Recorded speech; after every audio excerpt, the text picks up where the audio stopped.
Namun sebelum saya masuk ke pokok bahasan terkait dengan materi kita, saya ingin memperlihatkan terlebih dahulu sebuah laporan keuangan perusahaan. Nah, ini adalah laporan keuangan perusahaan yang diterbitkan di Bursa Efek Indonesia. Ya. Jadi teman-teman semuanya, perusahaan-perusahaan yang sifatnya TBK, TBK itu artinya terbuka ya. Ini contohnya adalah PT Matahari Department Store TBK. Itu artinya perusahaan-perusahaan ini, saham-sahamnya ini diperdagangkan di Bursa Efek Indonesia atau nama sekarangnya itu IDX ya, Indonesian Stock Exchange. Nah, perusahaan-perusahaan yang sahamnya diperdagangkan di Bursa Efek Indonesia ini bisa dibeli oleh investor publik ya, investor publik. Ya kita ini sebenarnya bisa membeli saham-saham perusahaan ini bisa di Bursa Efek Indonesia, bisa seberapa banyak kita ingin membeli itu tergantung. Kita nanti bisa belajar kalau teman-teman belajar materi tentang investasi, itu ada cara bagaimana membeli saham ya di Bursa Efek Indonesia. Nah, saya ingin melihatkan sebuah laporan keuangan PT Matahari TBK ini, terutama terkait dengan aset lancarnya. Kita melihat di account laporan neraca ya. Nah, ini di laporan neraca. Di sini bahasa yang digunakan di laporan ini adalah laporan posisi keuangan konsolidasian ya. Memang bahasa neraca itu kalau secara standar akuntansinya ya, standar akuntansi itu adalah sebuah aturan yang digunakan untuk menyusun laporan keuangan. Memang di dalam PSAK tersebut bahasa neraca yang biasa kita gunakan dalam pembelajaran akuntansi ya, baik itu akuntansi 1 maupun akuntansi 2, itu secara PSAK-nya di dalam aturan PSAK-nya itu namanya laporan posisi keuangan. Nah, sekarang ini kita lihat laporan posisi keuangan ini sifatnya konsolidasian. Artinya adalah laporan yang disajikan ini memang gabungan dari anak perusahaan. Yang Matahari ini banyak ya.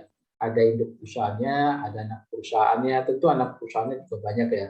Nah, laporannya itu konsolidasian itu adalah laporan antara induk dan anak perusahaan itu digabungkan menjadi satu. Itu namanya laporan konsolidasian. Nah, kalau maksud saya melihat laporan keuangan ini adalah yang pertama kita melihat posisi piutang. Nah, posisi piutang di dalam laporan ini. Nah, kalau kita lihat ya, di laporan posisi keuangan ini, piutang ini ada dua nih klasifikasinya. Ada piutang usaha, ada piutang lain-lain. Nilainya ini 85.572. Ini dalam ribuan ya, dinyatakan dalam jutaan rupiah.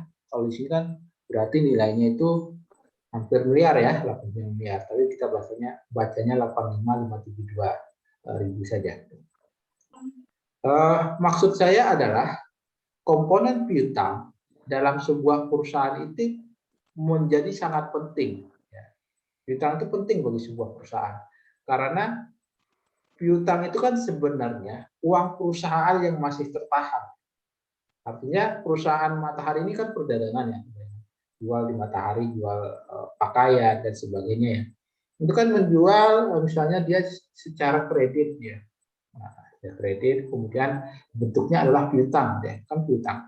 Sebenarnya kan uang yang belum tertagih. Mana oleh sebab itu fungsi piutang ini sangat urgent bagi perusahaan sebagai ketertagihan piutang ini akan mempengaruhi operasional perusahaan. Maka kalau di dalam sebuah perusahaan ya secara praktiknya yang mengurus piutang ini, apalagi perusahaan-perusahaan TBK, perusahaan-perusahaan besar, itu biasanya ada satu orang. Satu orang khusus hanya mengawasi terkait dengan piutang ini. Dia banyak nanti itu di dalam sebuah perusahaan itu staf piutang misalnya. Piutang ini akan diklasifikasikan, misalnya piutang yang belum jatuh tempo, misalnya jatuh tempo misalnya gini, saya menjual barang hari ini. Nah, biasanya barang yang dijual hari ini dalam jangka waktu hari ini sampai 30 hari ke depan itu dikategorikan sebagai piutang yang tidak tertagih, yang belum jatuh tempo gitu ya. Belum jatuh tempo. Nah, kalau misalnya udah lewat dari 30 hari, nah itu nanti dikategorikan piutang yang telah jatuh tempo. Nah, piutang yang telah jatuh tempo ini nanti jenisnya banyak lagi. Ada yang telah jatuh tempo 30 hari, ada yang telah jatuh tempo 60 hari, ada yang telah jatuh tempo 90 hari, ada yang telah jatuh tempo 120 hari. Nah, ini pengklasifikasian ini kalau di praktik itu penting karena dia akan melihat, manajemen perusahaan itu akan melihat seberapa cepat sah piutang ini dapat dikonversi menjadi kas. Kalau misalnya yang jatuh tempo itu tidak banyak, gitu ya, berarti ini piutangnya lancar, gitu kan? Tapi kalau misalnya yang telah jatuh tempo 120 hari itu jumlahnya nilainya besar, ini menjadi pertanyaan bagi manajemen perusahaan. Ini kok piutangnya nggak tertagih-tagih, masalahnya di mana? Nah, ini sangat penting ya, piutang ini sangat penting bagi sebuah perusahaan karena dia akan piutang yang tertagih itu kan akan menghasilkan kas ya. Kas itu akan digunakan sebagai alat untuk pembayaran di sebuah perusahaan. Nah, itu poinnya di situ ya teman-teman. Sekarang selanjutnya saya masuk ke materinya. Bentar.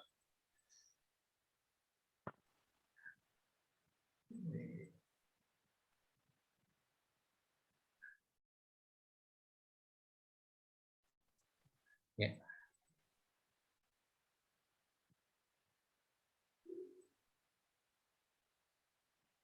Nah, ini piutang bagian 1 ya, nanti ada piutang bagian 2. Yang pertama yang menjadi pertanyaan bagi kita adalah apa itu sebenarnya piutang?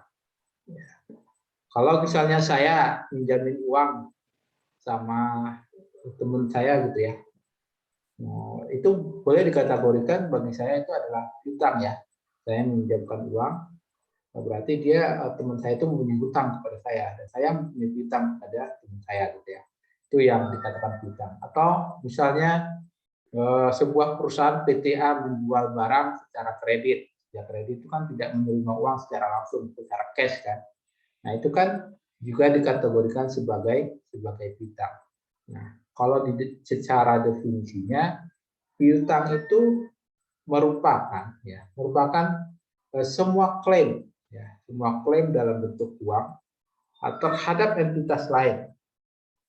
Klaim ini terhadap entitas lain termasuk individu, perusahaan atau organisasi lain. Kalau misalnya saya punya menjual barang kepada si A gitu kan, kepada individu misalnya, atau misalnya PT A menjual kepada PT B itu kan kepada perusahaan lain atau ke perusahaan-perusahaan lain lah. Nah, klaim ini dalam bentuk uang ya, dalam bentuk uang. Jadi misalnya saya jual barang kan mengklaimnya kan dalam bentuk uang. Saya jual barang 10.000, saya mengklaim itu kita 10.000. Nah, itu yang dikategorikan sebagai piutang. Semua klaim. Nah, kemudian selanjutnya jenis piutang.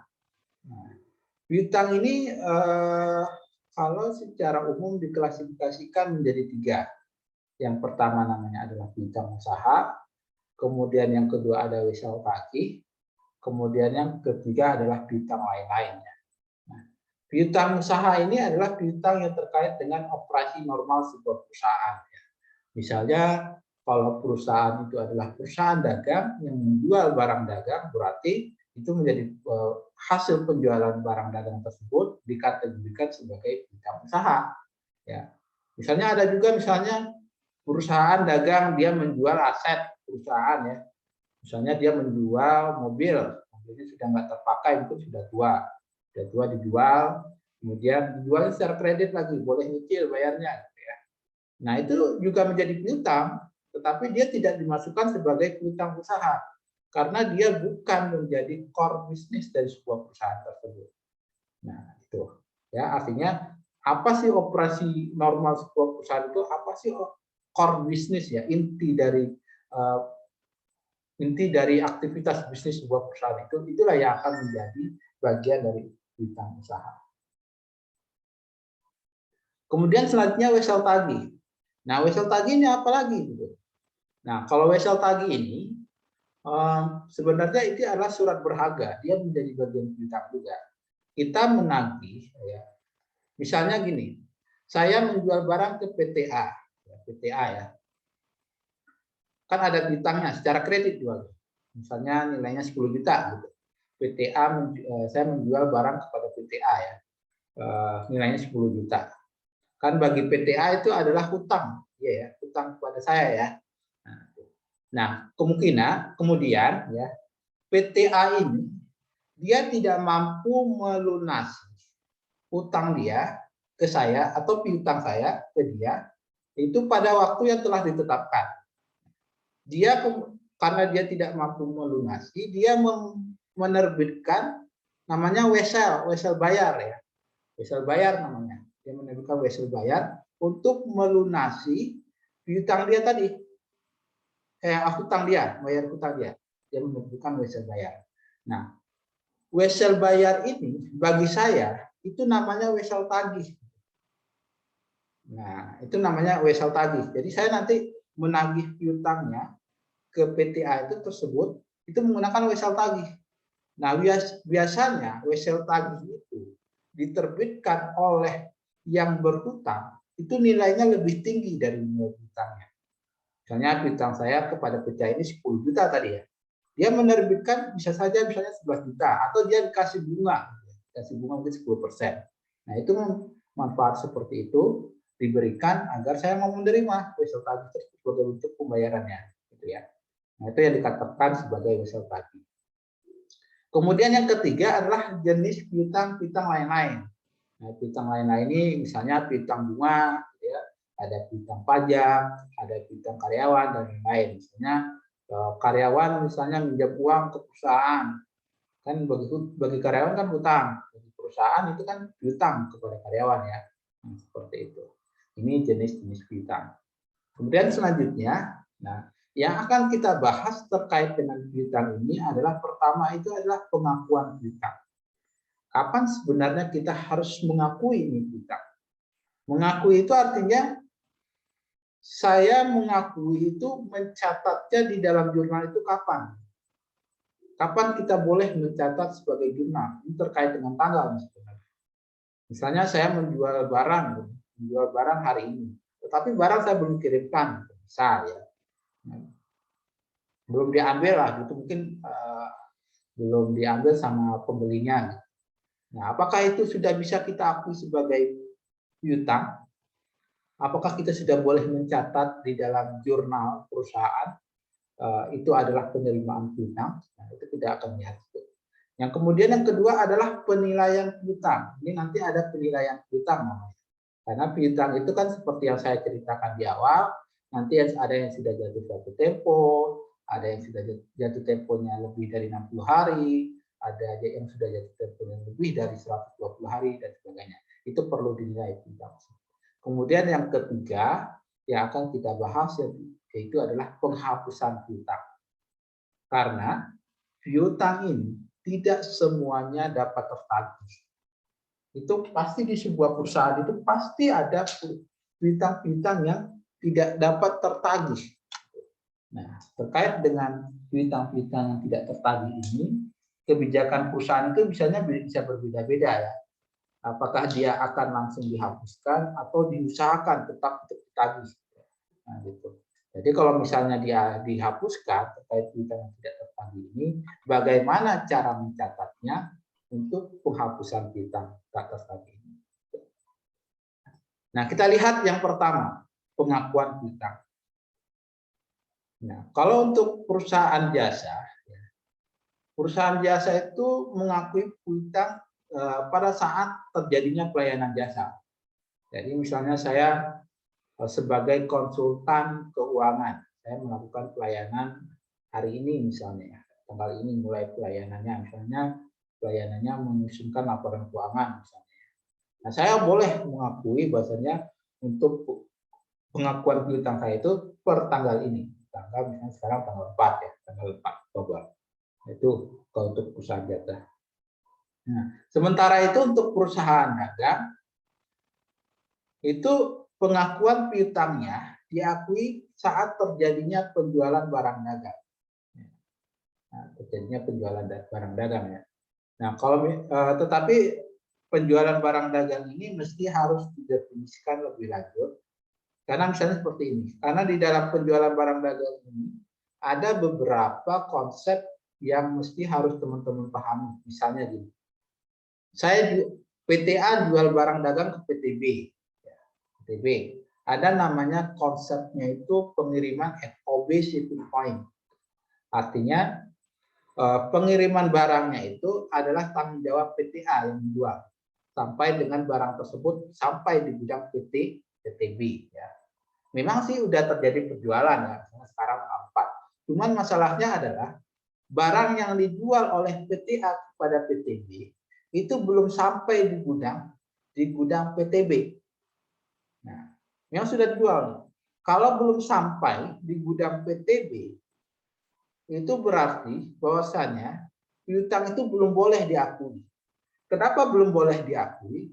Karena secara tanggung jawab, persediaan yang kita jual itu masih tanggung jawab kita sebagai PTA, masih kita yang melindungi, gitu, menjaganya. Gitu.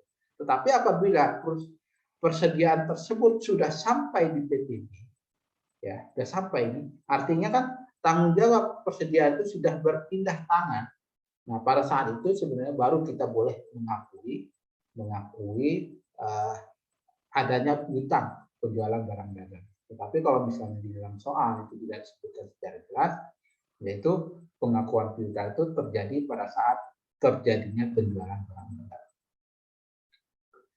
Kemudian ini ada contoh ya. Nah, ini contoh 6 Oktober 2020 PT Berawan melakukan penjualan barang dagang kepada PT Berkabut dengan total penjualan $1.400 secara kredit.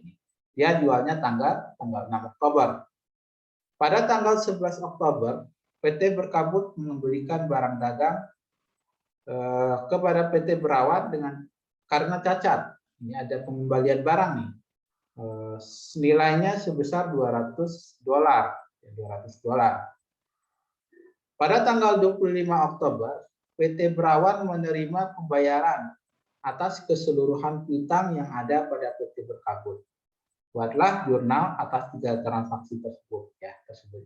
Yang pertama pada saat penjualan, yang kedua adalah saat dikembalikan, kemudian yang ketiga adalah saat penerimaan piutang.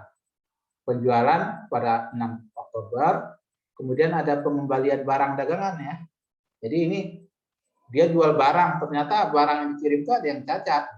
Dicatat, pembelinya nggak mau, dikembalikan nih. Ini ada barang yang cacat sebesar 200.000, saya nggak mau terima nih, ini saya kembalikan. Nah itu bagaimana nih mencatatnya? Kemudian tanggal 25 Oktober itu penerimaan seluruh pembayaran piutang. Seluruh pembayaran piutang itu yang mana nih angkanya? Apakah yang 1.400? Apakah nanti sudah dikurang dengan 200? Kita lihat ya. Nah, ini saya ingatkan kembali terkait dengan konsep akuntansi. Ada persamaan akuntansi ya. Namanya persamaan akuntansi ini aktiva sama dengan kewajiban plus ekuitas. Jadi kalau penjurnalan harus menggunakan konsep ini. Dia harus seimbang nih. Sisi kiri dengan sisi kanan harus seimbang. Misalnya aktiva, misalnya kita jual aset ya, asetnya jual mobil misalnya nilai mobil 100 juta misalnya ya. Berarti kan mobil yang dijual itu kan aset ya. Minus 100 juta berarti di sisi mobilnya aset juga. Kemudian aktifanya kan kita terima uang masuk 100 juta. Berarti di sisi aktif kan nilainya 0 ya. Nah, di sisi kirinya juga kewajiban dan ekuitasnya juga 0. Berarti harus sama nih. Itu namanya konsep keseimbangan kiri dan kanan. Itu makanya di dalam jurnal itu mesti harus ada debit dan ada kredit. Ya, ada sisi debit dan ada sisi kredit. Jumlahnya harus sama.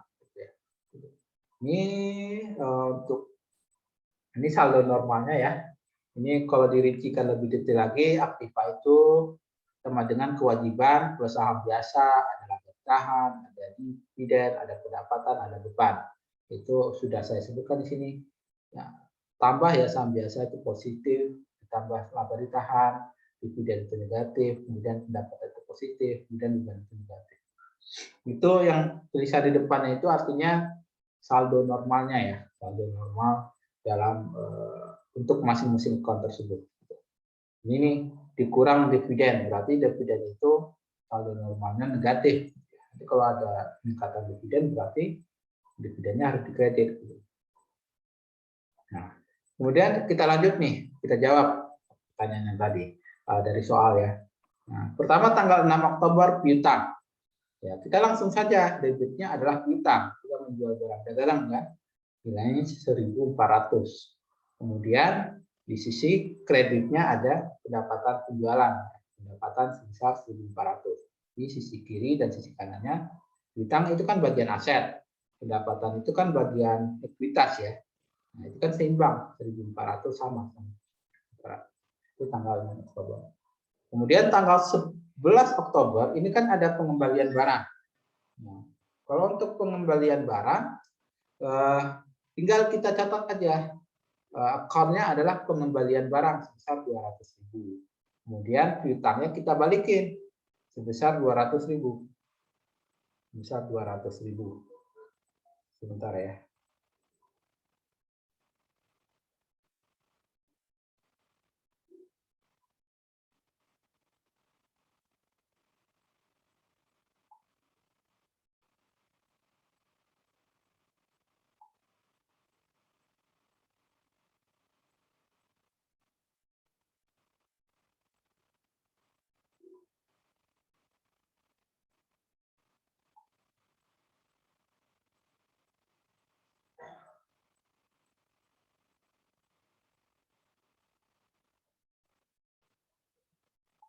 Oke, kita lanjutkan.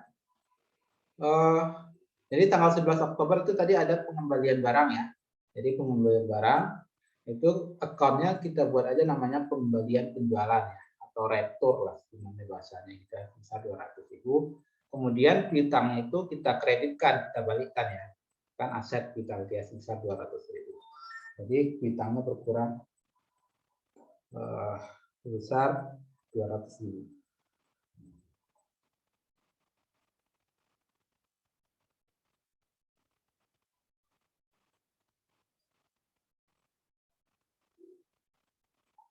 Nah, kemudian tanggal 25 Oktober ya. 25 Oktober ini pada saat penerimaan piutang. Nah, penerimaan piutang berarti kan kas ya. Kita menerima pembayaran atas piutang tersebut berarti kas di debitnya, kemudian di sisi kreditnya adalah piutang. Tetapi perlu kita ingat di sini, kas yang kita terima itu 1.200.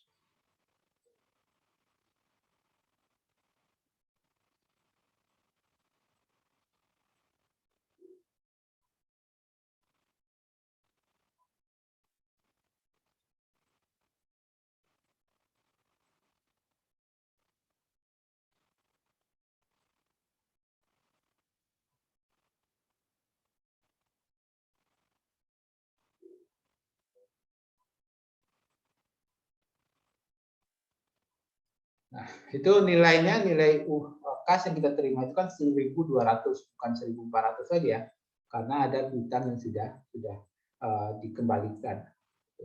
Jadi 1.200, nilainya tidak 1.400. Oke, selanjutnya ini ada contoh 2. Nah, ada contoh 2. Tanggal 6 Oktober 2020, PT Berawan melakukan penjualan barang dagang kepada PT Berkabut dengan total penjualan 1.400. Ini sama ya soalnya. Kemudian dengan konsep 2/10 N/30. Ya, teman-teman sudah pasti tahu ya, konsep 2/10 N/30 itu artinya bahwasanya apabila nanti PT Berkabut sebagai pembeli ya, sebagai pembeli melakukan pembayaran dalam rentang waktu 10 hari sejak tanggal pembelian, itu sejak tanggal 6 ya, Oktober, dalam rentang 10 hari sejak itu, maka dia akan mendapatkan potongan penjualan sebesar 2%. Tetapi apabila PT Berkabut ini pembelinya itu tidak membayar dalam rentang waktu 10 hari tersebut, maka dia tidak mendapatkan potongan penjualan. Gitu. Itu maksudnya 2/10 N/30. Dibayar dalam waktu 10 hari dapat potongan 2%. Tetapi kalau dia lebih dari 10 hari, dia tidak mendapatkan potongan 2%. Nah, selanjutnya dari soalnya, pada tanggal 8 Oktober, PT Berkabutnya mengembalikan barang dagangan kepada PT Berawan karena cacat bernilai 200. Nah, ini yang dikembalikan nih. Nah, pada tanggal 13 Oktober, PT Berawan menerima pembayaran atas keseluruhan piutang yang ada pada PT Berkabut. Buatlah jurnal atas 3 transaksi di atas. Jadi sebenarnya kalau lihat contohnya, ini contohnya sama nih dengan contoh yang pertama. Tetapi yang membedakannya itu adalah di sini ada konsep 2/10 N/30 gitu ya. Kita lihat bagaimana sih cara menjurnalnya. Cara jurnalnya adalah pertama tanggal 6 pada saat penjualan itu sama. Piutang pada sisi debitnya sebesar $1.400, kemudian pendapatan penjualan $1.400. Kemudian tanggal 8 Oktober pada saat pengembalian barang itu sama. Pengembalian penjualan atau retur penjualan, kemudian piutang. Piutang sebesar 200.000. Piutangnya dikembalikan lagi ya, dikreditkan, dikurangkan sebesar 200.000 karena barangnya dikembalikan. Nah, yang sekarang kita hitung selanjutnya adalah pada tanggal 13 Oktober berapa kas yang harus diterima. Nah, itu yang di sini yang perlu kita lihat. Tanggal 13 Oktober kas yang diterima pada saat penerimaan piutang itu di sini 1.176. Sedangkan kenapa 1.176? Karena tanggal 13 Oktober kalau kita hitung dari tanggal 6 itu kan masih dalam rentang 10 hari ya. Coba kita lihat. 6, 7, 8, 9, 10, 11, 12, 13. Masih di hari yang ke-7 dia bayar piutang gitu. Jadi masih dalam rentang 10 hari sehingga dia berhak pembelinya mendapatkan diskon penjualan. Nah, diskon penjualannya itu berapa persen? 2%. 2% dikali berapa? 1.200 ya pengalinya. Karena kan piutangnya memang di awal 1.400. Tetapi di sini sudah dikembalikan nih barangnya sehingga piutangnya berkurang 200. Jadi piutangnya kan 1.200 tinggal. Nah, 2%-nya itu diskon penjualan yang 2% itu dikalinya dari 1.200, bukan dari 1.400. Jadi dapatlah di sini diskon penjualannya sebesar 24. Selanjutnya, piutang usahanya yang berkurang sebesar 1.200. Nah, ini untuk penjurnalan di tanggal 13. Kalau misalnya dibayarnya misalnya tanggal 15 ya, taruh tanggal 16 Oktober dibayar. Itu kan sudah lewat nih. Kalau 16 Oktober sudah lewat dari jangka waktu 10 hari kan, 16 ya. 20 lah, 20 ya. 20 tanggal 20 kan udah lewat dari 10 hari dari syarat 2/10 tadi. Maka jurnalnya itu kalau dia sudah lewat dari 10 hari, rentang waktu 10 hari itu tinggal kas pada piutang nilainya 1.200. Ya, nggak ada diskon penjualan.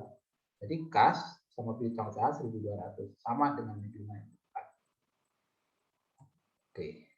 Nah, selanjutnya sekarang adalah penilaian piutang.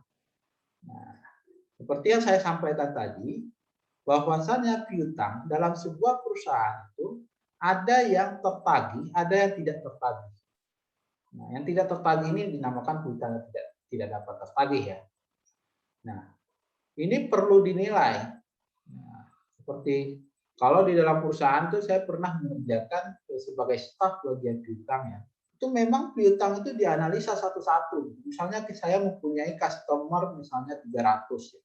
300. Itu dilihat tuh dari 300 customer itu Piutang yang sudah jatuh tempo berapa? Yang setelah jatuh tempo 30 hari berapa? Yang telah jatuh tempo 60 hari berapa? Itu dilihat, itu dipantau terus. Yang kalau kebijakan di pernah di perusahaan saya itu, pokoknya kalau piutang yang sudah lewat dari 120 hari, itu dikategorikan sebagai piutang yang tidak dapat tertagih. Ya, piutang yang tidak dapat tertagih itu nanti apakah dia akan dihapuskan itu nanti akan tergantung kebijakan dari manajemen. Ya. Wah, ini kalau misalnya dihapuskan, silakan dihapuskan. Kalau tidak dihapuskan, berarti mesti harus tagih terus, gitu ya, sampai benar-benar tertagih. Selanjutnya terkait dengan piutang tak tertagih ini, kalau misalnya piutang tak tertagih itu mesti harus dihapuskan karena tidak juga dapat tertagih, mungkin sudah cukup lama ya, mungkin perusahaannya juga sudah bangkrut, mungkin sudah tidak ada, ditagih-tagih juga nggak bisa gitu ya. Nah, metode penghapusan piutang tak tertagih ini ada dua ya metodenya. Ada metode penghapusan secara langsung, kemudian yang kedua itu ada metode penyisihan. Nah, kita lihat contohnya ya. Nah, ini contohnya nih. Ini metode penghapusan piutang dengan metode langsung. Contohnya adalah tanggal 6 Oktober 2020, PT Berawan, ya, PT Berawan melakukan penjualan barang dagang kepada PT Berkabut dengan total penjualan sebesar 1.400 secara kredit dengan syarat 2/10 N/30. Pada tanggal 8 Oktober, PT Berkabut mengembalikan barang dagangan kepada PT Berawan karena cacat dengan nilai $200. Nah, pada tanggal 13 Oktober, PT Berawan menerima pembayaran piutang sebesar $1.000. Ini $1.000 nih. Piutangnya 1.400, pengembalian barang dagangan 200, kemudian yang diterima pembayarannya itu sebesar 100.000. Nah, pada 31 Desember, PT Berawan menyimpulkan bahwa sisa piutang pada PT Berkabut dimasukkan dalam piutang tak tertagih. Ya. Buatlah jurnal untuk piutang tak tertagih tersebut dengan metode langsung. Jadi kalau kita lihat di sini ya, piutangnya kan 1.400 nih.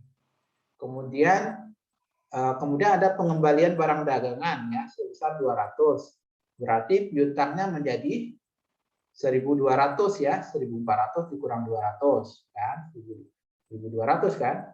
Kemudian yang diterima, yang dibayar oleh pembelinya itu PT Berkabut itu cuma 1.000.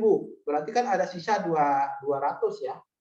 Nah, 200 ini oleh PT Berawan sudah diklasifikasikan saja sebagai piutang tak tertagih. Ini segera dihapuskan saja dengan metode langsung. Nah, ini bagaimana cara mencatatnya. Nah, kita lihat nih.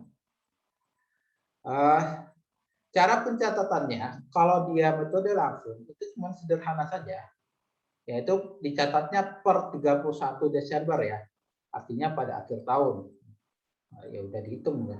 Pada laporan keuangan akhir tahun ini. Piutang tak tertagih sebesar 200 dan piutang sebesar 200. Ini gini aja langsung secara langsung. Ya. Ini metode langsung itu ringkas saja cara penghapusannya. Piutang tak tertagih pada piutang. Sudah seperti itu. Kemudian kalau metode tidak langsungnya coba kita lihat. Nah, atau sebelumnya. Bagaimana kalau misalnya kita sudah masukkan piutang yang 200 ini kan sudah kita masukkan sebagai piutang tak tertagih nih. Kemudian piutangnya sudah kita hapusin 200. Tiba-tiba piutang ini tertagih ternyata. Tiba-tiba ternyata tertagih gitu. Nah, bagaimana kalau kasusnya seperti itu? Nah, kalau kasusnya seperti itu, piutang tak tertagihnya itu kita balikkan lagi. Nah, kalau metode langsung ini seperti itu. Kita balikkan lagi dia ke kredit, kemudian piutangnya kita balikkan lagi ke sisi debit. Nah, gitu aja sederhana itu. Kalau misalnya ternyata piutang tertagih ini tertagih ternyata setelah 31 Desember. Kita balikkan saja piutang 200.000, kemudian piutang tertagihnya 200.000 di sisi kreditnya. Sekarang kita lihat contoh 4, metode penyisihan. Ini untuk penghapusan piutang tak tertagih. Nah, ini soalnya sama ya kayak seperti Ini sama dengan soal di depan. Ya, 6 Oktober PT Berawan melakukan penjualan barang dan PT Berkabut dengan total penjualan 1.400 dengan 2/10 N430 pada tanggal 8 Oktober PT Berkabut menunjukkan barang dan penjualan 200 pada tanggal 13 saya 1.000 ya, sama ya. Nah, ini sisa piutang yang tidak dibayar sebagai piutang tak tertagih. Bagaimana sih cara mencatatnya gitu ya. Nah, kita lihat. Nah, kalau piutangnya kalau piutangnya itu metode dengan penyisihan, ini pencatatannya dia tidak secara langsung di kreditnya itu adalah piutang. Nah, debitnya tetap piutang tak tertagih sebesar 200, tetapi di penyisihannya, di sisi kreditnya itu namanya penyisihan piutang tak tertagih sebesar 200. Disisihkan dulu nih, belum benar-benar dihapuskan. Jadi piutang tak tertagih, kemudian penyisihan piutang tak tertagih itu tanggal 31 Desember sebesar 200 ya, 200. Nah, memang kalau kita lihat di sini, apa bedanya dengan metode langsung dengan metode tidak langsung? Nah, kalau kita lihat di sini ya, ini metode langsung piutang tak tertagih, kemudian piutang ya. Nah, sementara itu metode tidak langsung atau metode penyisihan piutang tak tertagih, kemudian penyisihan piutang tak tertagih. Ini harapannya dengan metode metode penyisihan ini, kita sebenarnya ingin memasukkan piutang yang tidak tertagih ini ke dalam akun sendiri. Kita belum benar-benar kita hapuskan dalam laporan keuangan, belum betul-betul kita keluarkan ya. Nah, itu penyisihan. Misalnya kita masukkan dalam akun penyisihan piutang tak tertagih itu mungkin kita andalkan aja untuk mungkin setahun gitu ya. Kira-kira masih bisa tertagih nggak?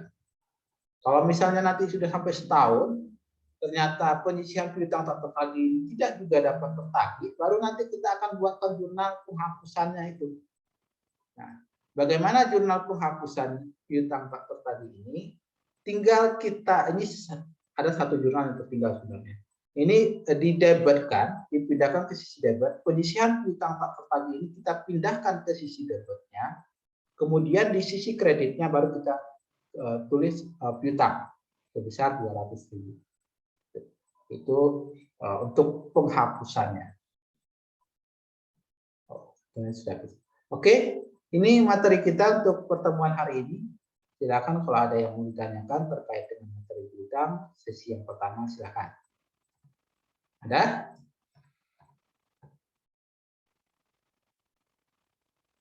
Ada yang mau ditanyakan? Tidak ada?